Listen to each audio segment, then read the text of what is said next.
Bonjour à tous et bienvenue sur Tyrannus Enseignement Formation.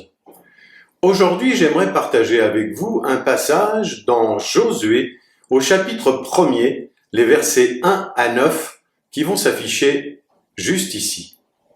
Ces versets nous donnent des prescriptions infaillibles pour connaître un réel succès dans nos entreprises pour Dieu et pour agir à bon escient.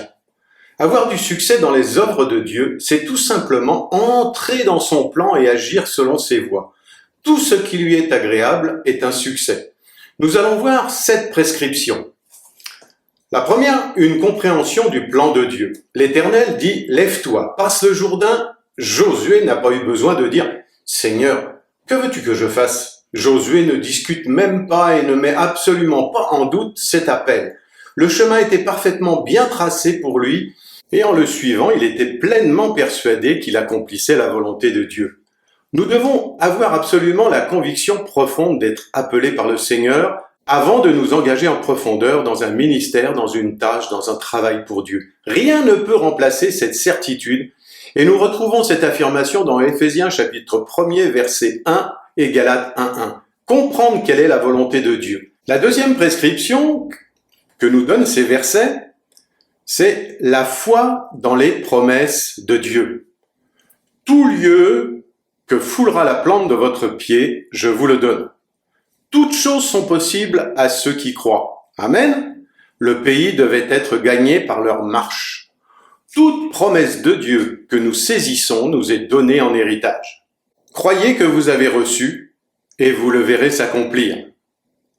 Il y a encore beaucoup d'endroits dans le domaine spirituel que nous ne possédons pas, où nous n'avons pas encore la victoire. Alors comptons sur notre Seigneur Jésus, comme il est dit dans 2 Corinthiens 2.14, « Grâce soit rendue à Dieu, qui nous fait toujours triompher en Christ, et qui par nous répand en tout lieu l'odeur de sa connaissance. En lui, nous aurons la victoire. » Amen. Troisième prescription, l'assurance de la présence de Dieu. « Je serai avec toi. Je ne te délaisserai point. Je ne t'abandonnerai point. » Cette triple promesse faite à Josué nous assure à nous un héritage inépuisable. Sa présence avec nous signifie qu'il est lui-même pour nous. Voici, nous dit Jésus, je suis avec vous et en mon nom, vous chasserez les démons, les malades seront guéris. Amen. Cette assurance doit nous donner le courage et la victoire comme pour Shadrach, Meshach et Abednego avant d'être jetés dans la fournaise dans Daniel 3, 17.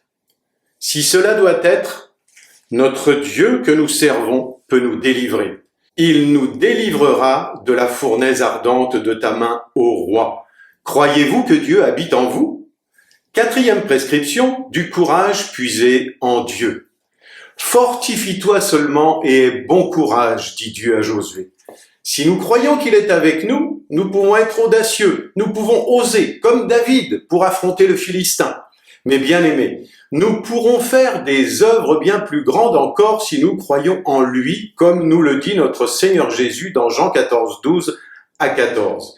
Éphésiens 6, 10 nous dit « Fortifiez-vous dans le Seigneur et sa force par sa force toute puissante. Je puis tout par celui qui me fortifie, nous dit Philippiens 4, 13. Notre courage nous vient de Dieu. Cinquième prescription, la fidélité aux instructions de Dieu. Dieu dit à Josué, ne t'en détourne ni à droite ni à gauche. La parole de Dieu doit être notre guide unique et infaillible. Cette fidélité aura droit à une grande récompense. Nous sommes récompensés lorsque nous sommes fidèles à sa parole. L'exemple de notre Seigneur Jésus-Christ devrait nous pousser à cette fidélité. Combien il était soumis à la parole de son Père.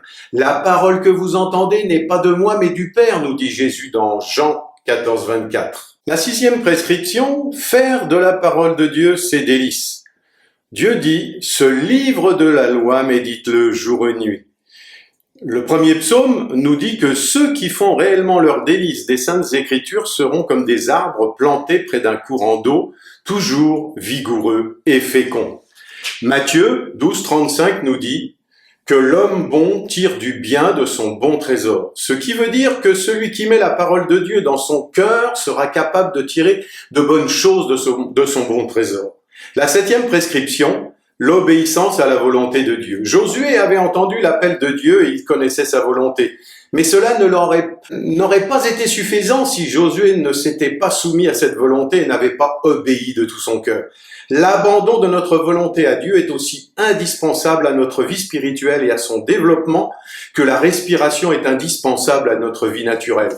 La réponse que le peuple a adressée à Josué est certainement celle que nous devons donner à notre Seigneur et Maître. Nous ferons tout ce que tu nous as ordonné et nous irons partout où tu nous enverras. Et là, nous pouvons retourner à un verset précédent qui disait « C'est alors que tu auras du succès dans tes entreprises ». Comme Josué, répondez à cet appel et comme Josué, mettez en pratique les conditions du succès. Comprendre le plan de Dieu, avoir foi dans les promesses de Dieu, avoir l'assurance de sa présence, puiser son courage en lui, être fidèle à ses instructions et faire de la parole de Dieu ses délices et enfin, obéir à la volonté de Dieu. Amen. À bientôt.